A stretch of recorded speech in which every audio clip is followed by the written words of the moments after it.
Hello and welcome back to the fifth episode of the Real Isaiah 1 YouTube channel. First and foremost, I want to thank my Lord and Savior Jesus Christ for all the things that He has given me in life, and especially this year, it has been a truly an amazing year for me. Not always ups, but obviously we will always have those downs. And if anyone is looking to seek the Lord, don't be afraid to DM me on X at the Real Isaiah 1, and I will be more than happy to go over it, all the stats with you. And without further ado, I would like to introduce my fifth guest on this show, no other than former WWE superstar, former United States champion, and former holder of the Money in the Bank briefcase, and former TNA world champion, Mr. Kennedy / Anderson. I didn't want to steal your whole gimmick because I don't have the voice as you or the aura as you, but I'll let you do that. And I know you're a very busy man, and I appreciate you coming on to the show because I know you have a tight schedule, and the floor is yours. Welcome to the show. Thank you very much. Thanks for having me. Yeah, no problem. And what is Mr. Kennedy up to these days? So I still wrestle. I just got off of actually I didn't wrestle this weekend, but I just got off of I went down to North Carolina this last weekend. There was a 3-day convention, big convention for wrestling called WrestleCade. And I went there, signed autographs, met a lot of fans. This coming weekend I'll be in Milwaukee or a suburb of Milwaukee. The following weekend, I've got a show in Iowa, and I run my wrestling school. Actually, we have a brand new class starting tonight. Got a host of I'm hosting a bunch of new students, about 10 students. So I'm running a wrestling school 4 nights a week, Monday through Thursday, and just started my own podcast a few months ago. So we're growing and Okay. Yeah. What's your podcast name? You feel free to plug in, whatever you need to. Yeah, it's called Mic Check with Mr. Anderson. It's on YouTube, Stitcher, iTunes, anywhere that you can get podcasts. We're there, Spotify. But mainly looking to try to grow that YouTube channel. So it's Mic Check with Mr. Anderson. And our very first guest on the show was the Undertaker. I've interviewed Taker. And it's really ultimately what I like to, it's me and my friends sitting down, having conversations about our experiences in the wrestling business.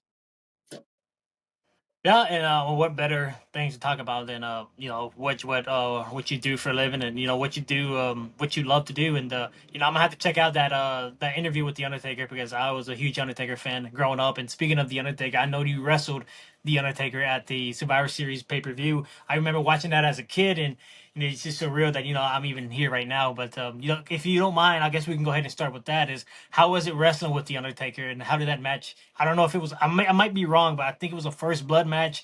You're gonna have to correct me. Yeah. If you can walk us through that. I think I'm not exactly sure. We had several pay-per-view matches together. We had a first blood match.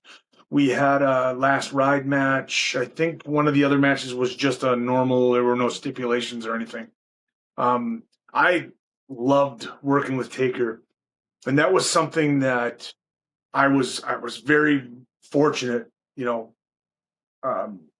I worked a match with Batista at the Great American Bash, and I remember I got busted open pretty badly.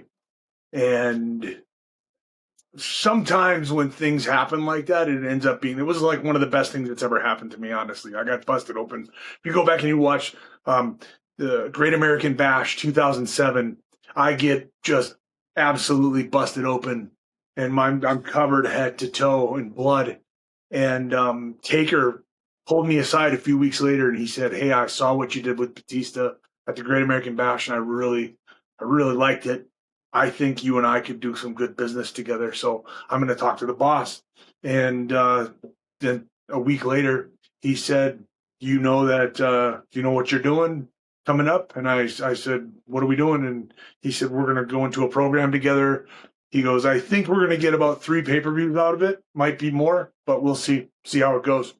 And the first time I ended up working Taker at all was a house show live event which is a non-televised event for those that don't know. Um, and back in the day, it was just a basic setup. It was literally the ring, and there was a black curtain that we would walk through and come to the ring. And we in the back, he said to me, he said, "We're not going to call anything in the back." A lot of people think that wrestling is all choreographed and pre-planned, and Mhm. sometimes it is. But in this particular case, he was like, "We're just going to go out there, just listen to me. I'll tell you what to do." He goes, "If I tell you to punch me, punch me. If I tell you to kick me, kick me." And I did. And I knew it was actually like so freeing because I knew that all I had to do was make sure that my stuff looked as good as possible. And if he told me to punch, I made sure that that punch was, as good looking as possible. And we had a great little match. And then we started building from there. But I ended up being married to, it was like me, MVP, Taker, and Kane were kind of like married to each other for about a year. So, Right. Yeah. And no, yeah, I remember something similar to, I can't really my memory as I'm getting older, my memory kind of fades away during that. And I don't know, I'm pretty sure it was you where he tombstoned you. Was it on top of a car? Was it you? I yep, might be mistaken. that You was could be me. so okay. How was taking that bump? Was it scary to the build up, or did you just The the tombstone was always the easiest bump in the world to take. In fact, we used to MVP and I used to rock paper scissors to see who was going to take the choke slam from Kane and who was going to take the tombstone from Taker, because the tombstone is an easy ride. You just hang on and uh it doesn't hurt. Whereas the choke slam is way up here. It hurts, and then you're getting It, slammed it, on your back, it, yeah. it just hurts a lot more. It's a lot of more wear and tear on your body. But jokingly, we would rock paper scissors. Yeah, I no, no, guess and the speak scariest thing about taking that particular bump was we were worried that because it was slippery up on top of the car. That was the only thing we were nervous uh about. So, No, and thankfully that everything worked out great, and yep, I don't think, from what I know, no serious injuries. And but no, yeah, I remember that series of events of you wrestling the Undertaker, and the reason I brought up the first blood match, and I don't know, I could be, like, again, I could be mistaken because my memory just fades away, but I didn't you draw the first blood, and then they had to wipe it off or something like that. I don't know if that was a finish or what the situation that was. boy, I can't remember exactly. Um, Uh huh.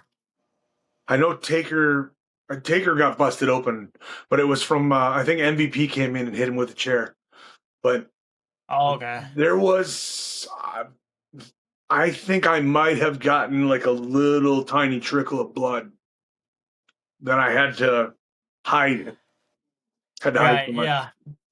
Yeah, and that's the thing about the first blood matches. That anything could go wrong at any time. If you're not supposed to draw the first blood and you end up drawing the first right. blood, it just makes everything got to work on the fly. Yeah, Especially if that's not the finish. But I'm yeah, not a wrestler. I used to want to be a wrestler back in the day, but it just never happened. God had other plans for me. But no, I know you have a school. You're very passionate still about wrestling, and you're still wrestling. I know you a couple months ago or last month you made an appearance in TNA. yep, And if speaking of TNA, when you first made your debut there, or not your debut, but I think it's when you won the world title against Jeff Hardy, you cut a promo. I call it like a little pipe bomb from. You mentioned a couple guys from the WWE. Uh, talking about how you couldn't walk to the ring chewing gum and stuff like that. Was that bad blood? But how were you feeling? I guess during those times. so that's a good question. It's one interview that I've done that I regret. And I mean, like, I don't lose sleep over it or anything like that. Um, but it was something that Vince Russo really wanted me to do that. And Uh huh. earlier in the day, he gave it to me, and it was very sour grapes of my experience in my experience in WWE. And the nice thing about TNA for me was whenever they would hand me a script, it was I was to consider it as just bullet points. I didn't have to say it verbatim. I could doctor it and make it my own. And so I highly edited that promo, and I didn't complain about anything really. And I came back through the curtain, and Vince said, bro." He pulled me aside and said, "I need you to, that's not what I was looking for, And then he sort of fired me up and said, I need you to go out there. Please go out there and cut this promo and complain about your time in WWE." And he talked me into it. And I went out and I, you know, said what I said. Um, it is what it is. I never wanted to, you know, we can complain about anything in life, right? Like we always have complaints.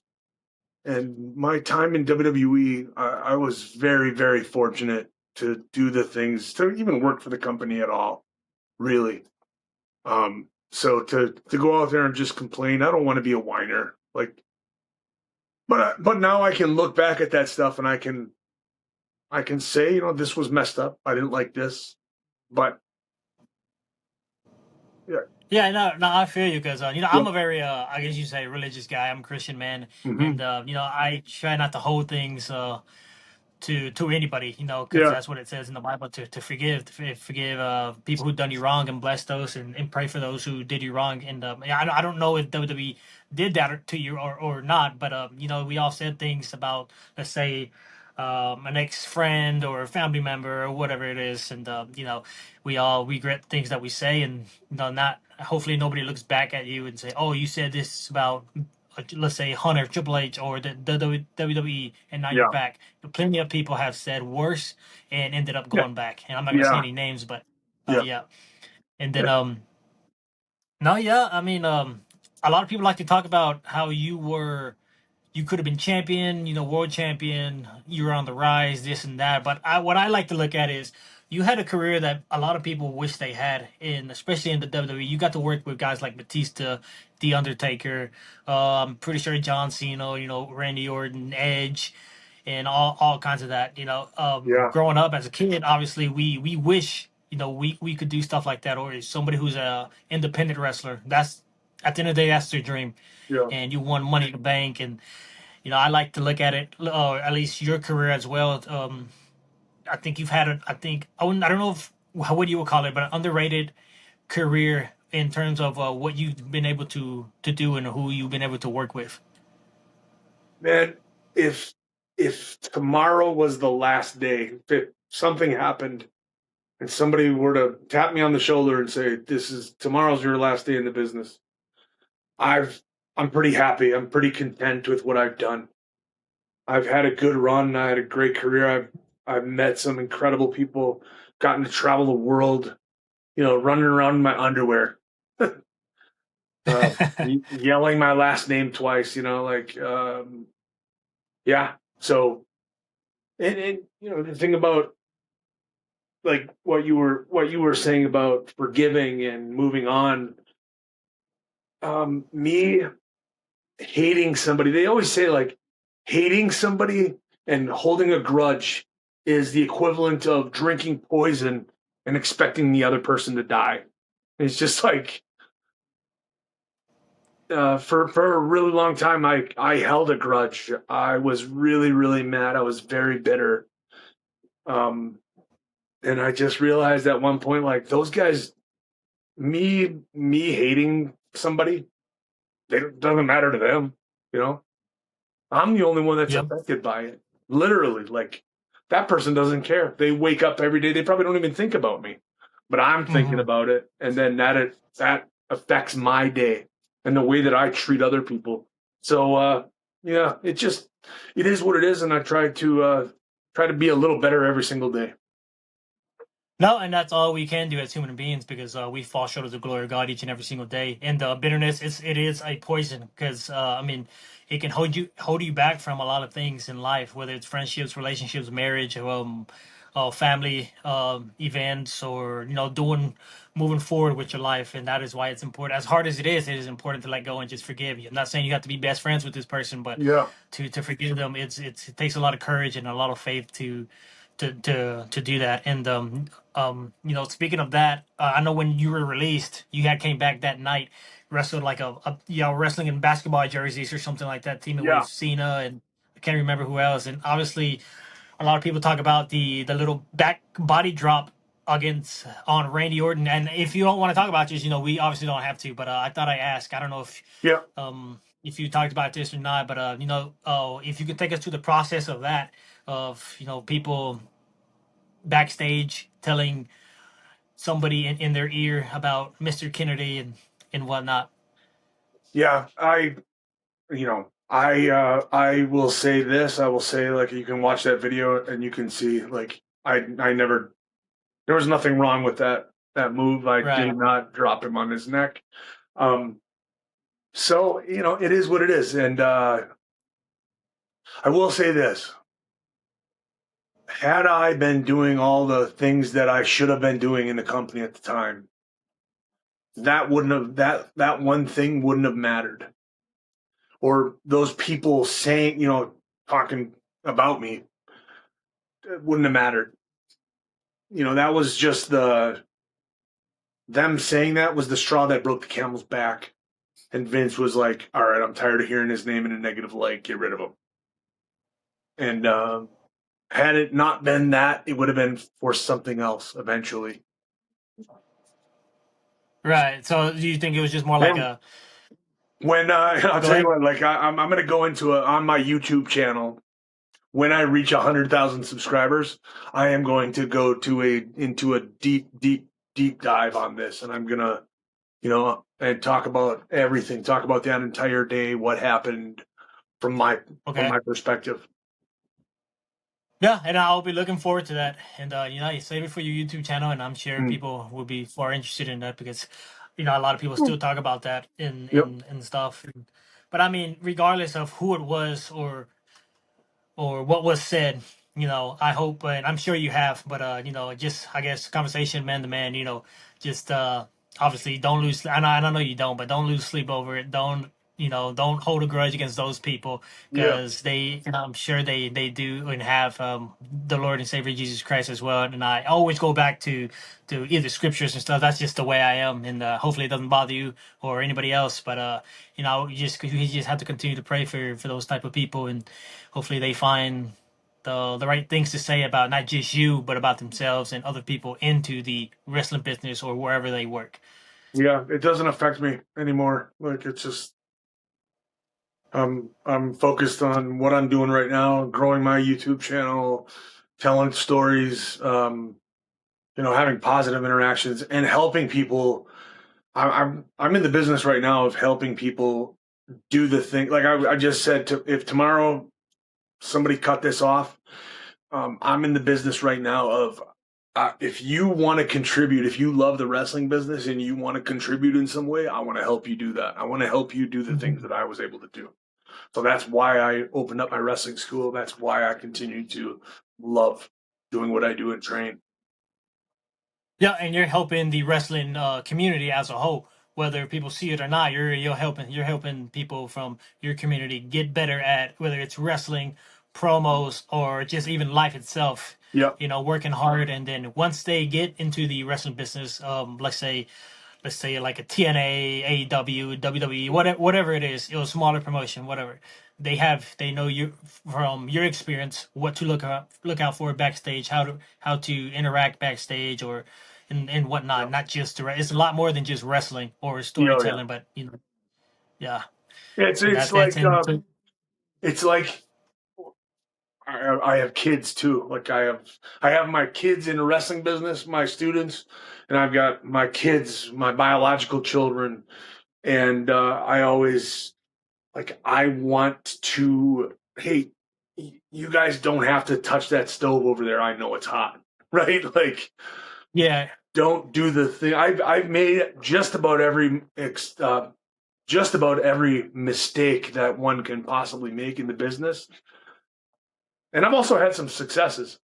I've had a lot of successes, but people can learn from my mistakes as well. Hopefully, No, yeah, and that's what it's about. It's not just hey, learn from my success, but also learn from my mistakes. That way, Mhm. you can avoid them, or if you do go into them, you know how to react better than I did. Yeah, That yeah, makes sense. exactly. Yeah, no, I no, wish I had 100%. somebody. I wish that I had had somebody to go like, oh, wait, shut up, stop it. At the time, Right? Yeah. No, I get you. there were some things that I said, and I was very vocal. If I had a thought, I'm going to just say it. Hmm.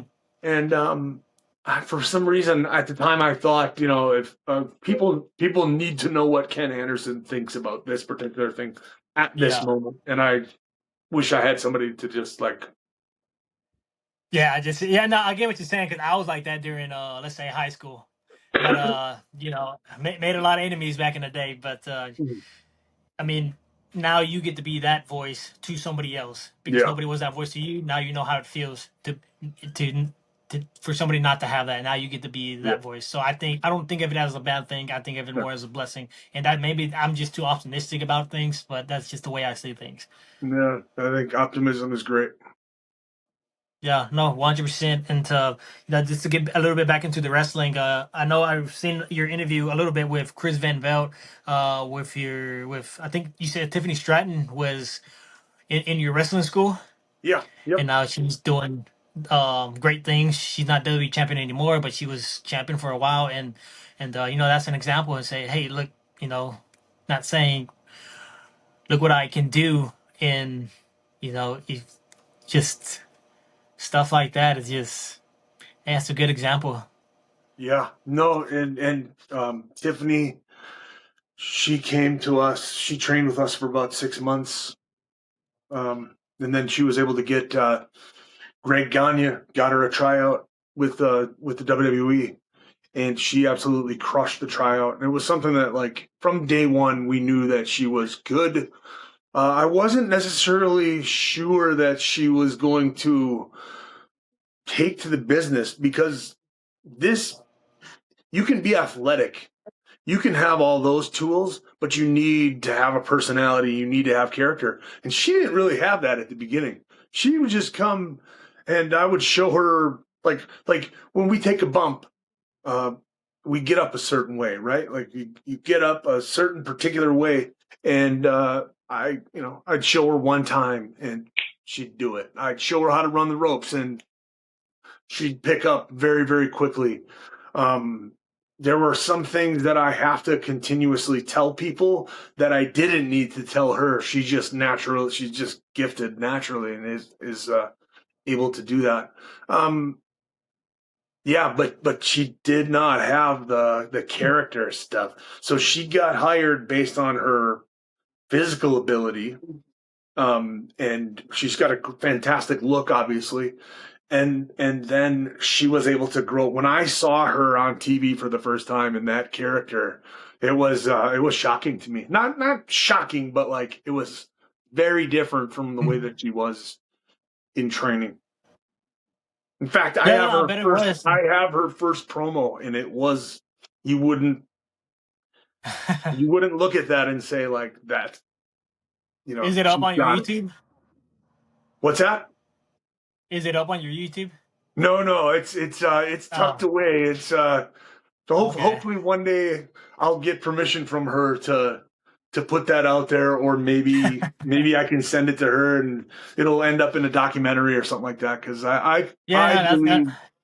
I believe that Tiffany Stratton she's gonna be around for a long time. She's gonna be a mainstay.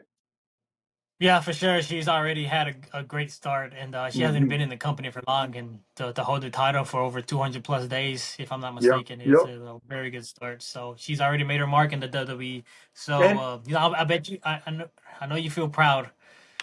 I do, and there are other students that I have too that I believe have all the ability in the world. Like I have a few students who I believe are TV ready.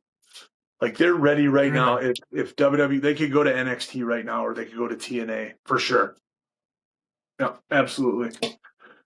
Well, if Mr. Kennedy's praising them, then I'll take your word for it because yeah, I believe you know what you're talking about. And We'll see. We'll see. yeah, I also want to talk about yeah. No, for sure. And your Money in the Bank, when you won the Money in the Bank, because I believe you were the third winner of the Money in the Bank, if I'm not mistaken. Yep. If you could take us through the process of that, did you know obviously ahead of time that you're winning, or did you find out that day? Did you know 6 days on Raw before Yeah. WrestleMania? So I found out, a few weeks before Mania that I was going to be in that I was going to be in that match. And then I found out. So we generally at WrestleMania have like 5 days to put the match together, which is normally when you see a match on TV, that match is either happening on the fly in the ring, like they're just calling it on the fly, or they plan that out.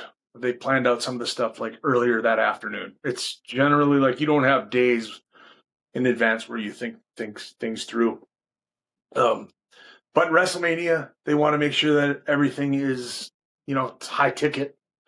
So we want to make sure everything is everything's perfect.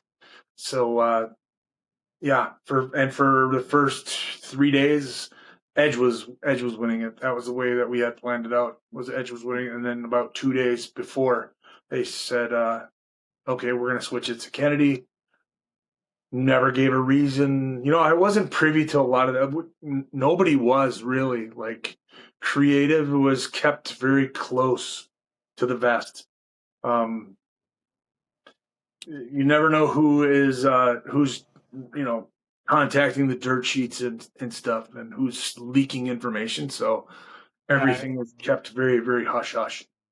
But I found out, and to be honest with you, when they first told me that it was going to be me, I I knew that, well, okay, this could change. This could change right up, like, and it's happened before, and I think it's happened before in one of those matches, in a Money in the Bank match, where like in gorilla position as somebody's music is hitting, they're like changing the finish, changing the victor. I think somebody said that they were in the ring, they were about to go to the ring, and then Vince said it's Brock. Brock's going to win it or something like. Did Brock win one time? Hmm. Did he win a Money in the Brock, Bank?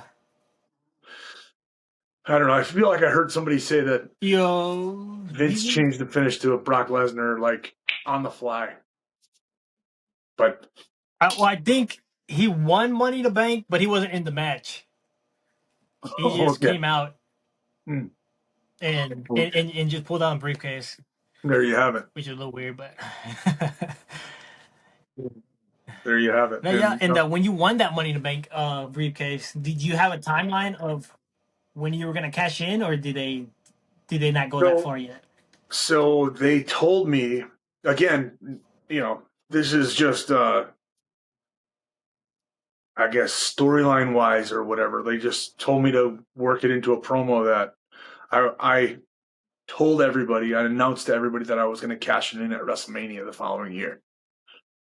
So I don't know if that was the plan. I think plans in the WWE, at least at the time, Mhm. everything is loosely based. Like it's loosely planned out because things happen. People get injured.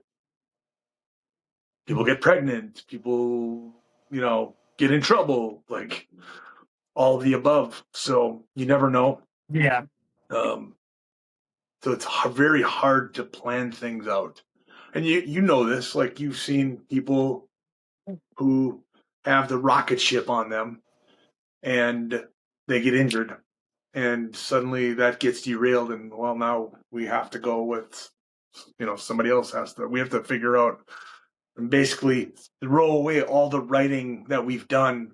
So I don't think WWE writers write things out very far in advance.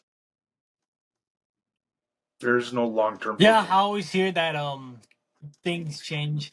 Right, yeah, yeah. And no matter what they say, there's everything can and will change. So It's I'm sure as loose. a It's loose wrestler, booking. at It's least very for me loose. You have speaking, to. if You have to be. right, yeah.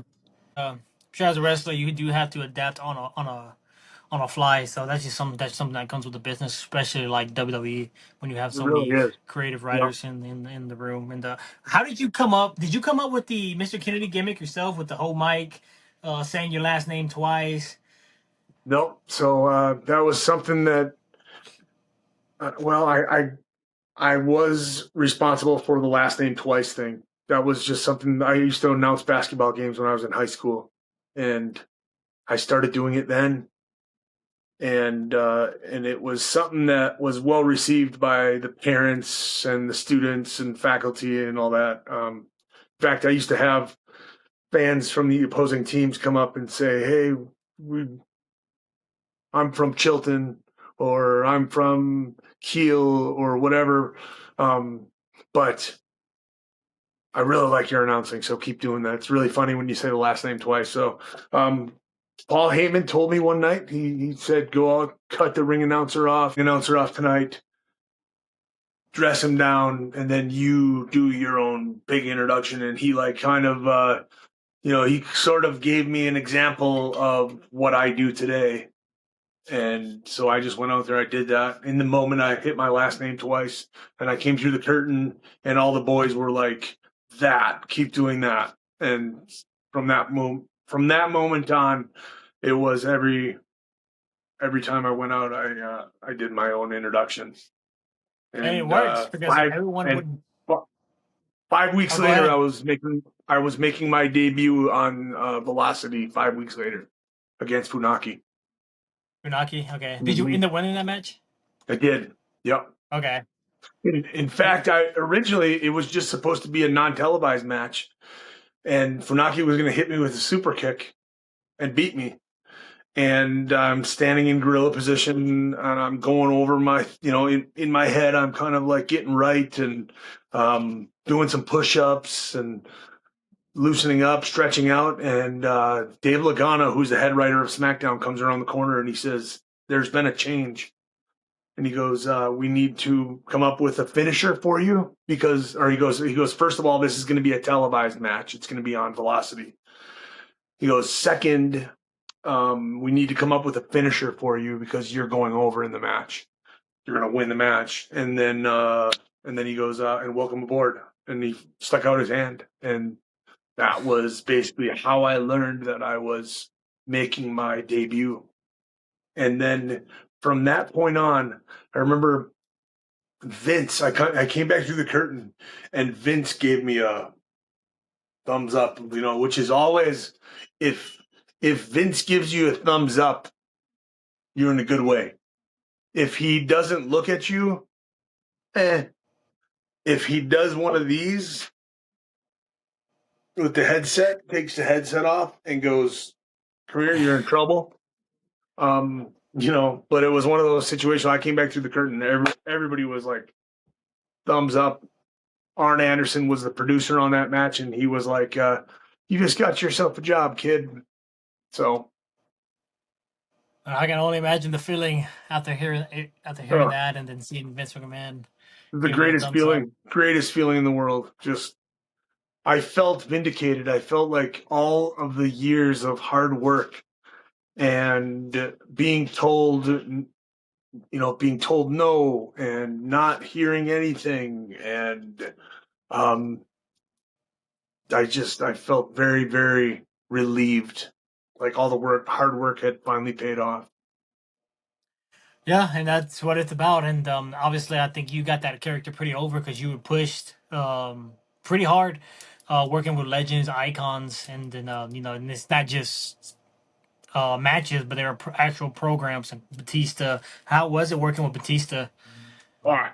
I loved working with Dave. He was always great to work with and super, super giving.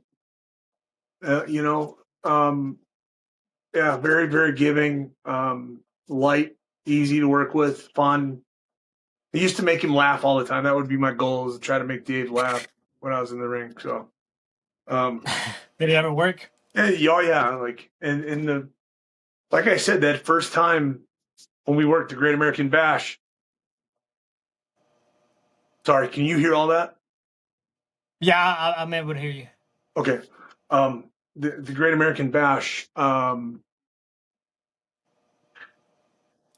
He he was supposed to get counted out, right? He was supposed to get disqualified because he doesn't stop in the corner, and the referee disqualifies him, and then he's supposed to like lose his cool, and he runs me into the post, and then he runs me into the post. Like it was supposed to happen 3 times, and then 3 spine busters, and then a power bomb to finish it all off.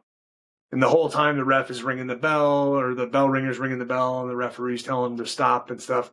Well, that first time he ran me into the post, he gave me a little extra, and I just could not correct course, and I hit the post so hard with my head, and it was like you can almost see the ring move because I hit it so hard, and it was just like somebody flipped the lights off, like somebody turned the power off in my brain, and then the lights came back on, and as soon as I turned around, he was like, "Oh my god," because I just started pouring. He was like, "Are you okay? Let's just go home. Let's just." And I was like, "Nope, I'm fine. I'm fine. Keep going. Keep going." And he hit me with, he did it again, did it again. Then he hit me with the spine busters. The whole time he's apologizing to me. He's like, "Oh my God, I'm so sorry. I'm so sorry. Are you okay?" And then, yeah, and I came back through the curtain, and I, I walked through, and Vince was like, "Are you okay?" And I was like, "Yeah, was that okay for you?" And I just kind of no sold it. Right. Um, Yeah. No. And I don't know if I remember that match completely, but I do remember you wrestling a few times, and then because you had that blonde hair or white hair or whatever, it was so easy just to see the blood and more noticeable. And obviously, I think one of those matches was with Batista. oh yeah, it was. I had a lot of fun, and then from that point on, Batista, it sort of that solidified me or cemented me as a player. Yeah, because I remember you were one of the probably the most upcoming name during that time, beating legends, world champions, and everything else. And but like I said, that's a career that anybody would dream of, whether you won the world title or not. That's a career that I think most people should look back on you and not the what ifs. Yeah, right, right. Yeah, and then how was it working with Eddie Guerrero? I know you. I believe you were his last match, Yeah, if I'm not yeah. mistaken. And Eddie was just. I learned so much from working with him. I was riding with him at the time when he passed away. And just it was one of those situations where he was. I could go back no matter who I worked, and he would watch all the matches. So here's a guy who doesn't need to be watching, but he cared so much about the business that he would just sit and he'd always have some feedback for me. Hey, try this, try that, don't do this. Um, so that last match that I had with him, we and I just went over it. I just talked to I was on Maven's podcast recently okay. where we actually sat down and watched the match together and kind of dissected it. And after that match, he had some things to say to me. I think this one of the sequences in the beginning when we were just chain wrestling. I I rushed through some of the stuff, and he was like, just take your time here, let things build. He was just awesome, and I, one of the guys that what happens on house shows in WWE is that guys are paired up working together for a really long time. Like I was in a program with Matt Hardy, and we would wrestle each other every week, Friday, Saturday, and Sunday on house shows. So these live television, or we would go like Saturday, Sunday, Monday, right? The house shows were Saturday, Sunday, Monday, and then Tuesday would be TV. And you end up having about the same match over and over. Every night you would do the same match. Well, watching Eddie, no matter who he was working with, his matches were different every single night. And it was just because he was so good at feeding and just listening to the crowd, and he would go out there and work with whoever. So some of the things would be very similar. He would do the same spots, whatever, but like the way that he got to those spots would be different every night because the Yeah, and crowd I never. Right. because the crowd would react slightly, in a different way. Right. No, no, I got you. And I didn't have the privilege of watching Eddie Guerrero because I had just started watching wrestling shortly after he passed away. And but obviously, growing up a wrestling fan, I went back and watched a lot of his matches. And you just don't see another Eddie Guerrero in today's ring. There's some people like take pages from him and have similarities, but in terms of personality, charisma, in-ring work, it's just Eddie Guerrero was just on another level, and I think he was Yeah. probably one of the greatest of all time. And I'm sure a lot of people agree with me. Yeah. You're absolutely right. Like on people's Mount Rushmore, that like Eddie should be there. Yeah, 100%. Eddie Guerrero should be there. He had everything, and the fact that you got to wrestle him is just, I'm sure, is just an honor for you. And that obviously he's been the last match, but under unfortunate events, and Yeah. y- you know, all that. But we don't have to go into all those details or whatever because it's not an easy topic to discuss Mm. and whatnot. But yeah, who would you say is your favorite? If you have one favorite wrestler that you worked with so far. Okay, so this is very hard to nail down. I'd have to give you, a handful of guys, right? Like a handful. I would say Kurt Angle. I don't have one that I could say like that's my favorite. Yeah. Because like I have been so fortunate to work with so many amazing talents.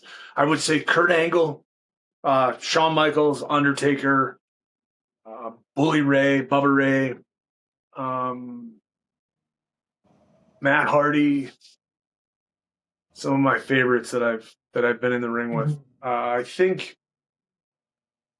I think Shawn Michaels is the best in ring performer that I've ever like. He was so light and was exactly where you needed him to be at any given moment, and he was just so good, so good at selling, and he really made my stuff look so good. And that's really ultimately what we're trying to do. When you see a performer in the ring, I'm trying to make, when I'm wrestling somebody, I'm trying to make that guy look good. That's my goal. Mhm. And if I accomplish my goal, and then if he does the same thing to me, we meet in the middle, and that's where the magic happens. So No, it's yeah, not exactly. about I think. it's not about Go making ahead. yourself look good. It's about making your opponent look good. And if your opponent does the same thing for you, right? Because like if I punch you and you just go like that, Yeah. but if you sell it like I actually punched you, and you make the people believe that what they're seeing is legit, that's where and that comes with time, and that's really what I try to focus on with my students is the psychology and storytelling and getting people to believe. Um, Yeah, and I. yeah, one of my favorite people to work with too was Jeff Hardy, and Jeff Hardy, one of the best things he ever said to me was, "You shine when you sell." Yeah, as a baby face. You said you're in the business, right? Like you've wrestled. No, no, no. I never wrestled. Oh, Like oh, I oh. always wanted to. No, no, no. Okay. Yeah, but All right. unless you Well, how count the old are you? trampoline, then How old are you? I just turned 28 last month. Oh, well, you still got time, brother. Yeah, I mean, never say never. I mean, hurt DDP back, started. but DDP started when he was 35 years old. So really, I have to yeah, take that into consideration. yeah. But I sometimes do get that fever back. But whatever the Lord has for me, that's what I'm willing to do. I got you. I got you. 100%. But unless you count the trampoline back in middle school days or whatever, then Yeah. Hey, that's how the Hardy Boys got their start. Trampoline wrestling. yeah, I did read about that, and I think there's like a mini documentary on YouTube or something. But Yeah. no, Yeah. yeah. Would you ever consider a WWE run, or at least a one off, maybe at the Royal Rumble or Oh yeah. something? Yeah, for sure. Yeah. Yep. There was a period of time where I was like, absolutely not. I'll never work there again. I didn't want to work there. You know, I, 100%. I meant that, but that's in the past. No, I would love Yeah. that. I would love for that to happen. I hope that does happen. Oh, Yeah. No, I'm ready, sure they will. ready to go. Yeah. Yeah, I would love to see you back in the WWE, even if it's just for a one-off. But it just goes back to what we said. Time heals all wounds. Mm-hmm. I know that from experience, and obviously, we talked about forgiveness and stuff like that. So, I'm sure they don't hold anything against you, and I know you don't hold anything against them. So why not? Why not make it work? And I'm sure you'll get that call soon, or at least one day, and I'll keep praying for it. And yeah, it'll take off from there. And I don't know how. Are you religious, or like are you Christian or? I don't. No, I'm not. Not at all. Okay. No, Okay. No, no, yeah. but about everybody that I know, and I have like friends and family who are. My wife is so. Yeah, I got you. No, no, yeah, nothing wrong with that. Is no, but you know, we all have our own beliefs and own times on things. But you're doing well. You're not hurting anybody. You're helping the community. You're helping the wrestling business, and that's all that you can do while you're here on this earth. So Mhm. yeah, it's a lot of work. I sure as a wrestler, and I don't know how much time we have because we had a in that little interruption where it cut off. But I'll we'll end it shortly. But I just wanted to ask if you have any advice to any upcoming wrestler or somebody who wants to be a wrestler Yep. watching this show. Take it away. So that's a great question. And I would say this. I would say first and foremost, um, find a good school somewhere. I would love for people to come and train at my wrestling school, the Academy in Minneapolis. However, there are some. I know that not everybody is able to just pick their lives up and move. There are some fantastic schools out there, and find somebody who knows what they're talking about. Find somebody. They don't necessarily have to have WWE experience or have been to you know TNA or AEW, but it helps. And it helps that if people that they've trained have gone, like you should be able to tell based on who comes out of the wrestling school if they have like a good track record. Somebody who understands the ins and outs of the business, the psychology, and not just doing moves. It's not about the moves. It's about what we do in between the moves. It's getting people to believe, sucking people in, telling stories. And I would say find that school. And if you really, really want to be successful, you just have to put yourself out there. You just have to work as often as possible, get as many matches under your belt as possible, work with as many people as you possibly can. Don't play politics. Don't get into, sometimes like this happens in the wrestling business. There's these little pockets where you have like this group of people that work for this company only work for this company, and you can't go work for these other companies. Like, don't get involved in any of that stuff. Like, get out Mhm. there. And if that's happening, you don't necessarily have to like say anything about it. Just get busy, get booked, go work in another state, get in the car. That's another thing too. Get in the car, get on the road, go and apply to as many different companies as possible. And when you reach out to promoters, be as professional as possible. Don't just say, "Hey, can I work your show?" Like, have a decent looking 8x10 or a promo pic. Have a link or two, a few links to some matches that you have. Try to be as professional as possible. You are treat this the way that you would a normal job, right? Like if you wanted to work for McDonald's, you're not just going to go like, "Hey, can I work for McDonald's?" Like, you're going to go through a process and present yourself as an employee. Yeah. So just put yourself out there and live, breathe, eat, sleep wrestling. And try to get better and better. And you got to put in reps. You need to get your butt in the ring, and you need to fall down and get up and fall down and get up and fall down. So, and don't be afraid to that first time you cut a promo is going to be, you're going to be embarrassed. It's really, it's hard.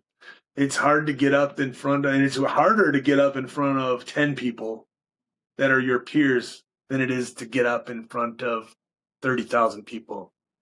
But just be willing to make an ass out of yourself, and you'll grow, and it'll get easier, and it'll get better, and then pretty soon you don't have to think about it. So reps. Yeah, amen. Yeah, and you know, I think that kind of brings me to, we have a little bit of an maybe courage problem. Yeah, Mm-hmm. public speaking, and if you, to make it as a fan, watching wrestlers, professional wrestlers, including yourself, if you want to make it in the business, in the WWE, you have to be able to tell a story. The audience has to know who you are and what you're talking about. Because if not, you can have all the talent in the world, if you don't have that storytelling or that charisma. For me speaking, as a fan, I don't think you'll go too far into the Yeah. business. That's just it. Like, and when you're watching television, every night you watch Raw or SmackDown or PLE or whatever, some of those performers are bundles of nerves before they get through that curtain. Like, wrestlers are, I still get nervous. I still get nervous when I go out in front of 30 people. Like, well, I don't necessarily wrestle in front of 30 people anymore, but like, I get just as nervous stepping out in front of a room of 300 people as I do in front of those bigger audiences. Yeah, you're gonna be nervous, and you just got to get used to it. You just got to put yourself out there. Yeah, yeah, that's just part of the business. This is part of life, really. If Yeah. you, if you want to do something that involves shooting up to the top, but yeah, I think that was pretty much it. I know you said you weren't, like a religious guy or whatever. But if you don't mind, I was gonna ask you if I could pray for you, and I just love praying for people, and if you don't Yeah, mind. please. Yeah, absolutely. Okay, yeah, okay. I wrote down some stuff, but yeah, we'll go ahead and do that, and then we'll end it on that. Mm. Okay. Heavenly Father, we thank you for today, allowing us to be here. Lord, I ask for you to love us and to continue to protect us and to bless Mr. Ken Anderson here, and to use him for your will. And I ask for you to give him grace, strength, and peace to protect him, and to maybe open his heart in his mind. May your hand guide him in every area of his life, in his career, and health, and his family. May your love continue to open new doors for him and everyone watching. Ask for you to touch him and use him for your will, as you do with me. In your son Jesus' name, Amen. Thank you, Amen. brother. Thank you. Yes, sir. No Appreciate it. problem. And Yep, yep, I'll continue yep. to pray and bless him. But yeah, thank you for coming on. Any Yeah, last thanks a words? lot, You're more than brother. welcome to say. Yes, sir. Thanks a lot, man. Yep. Yes, sir.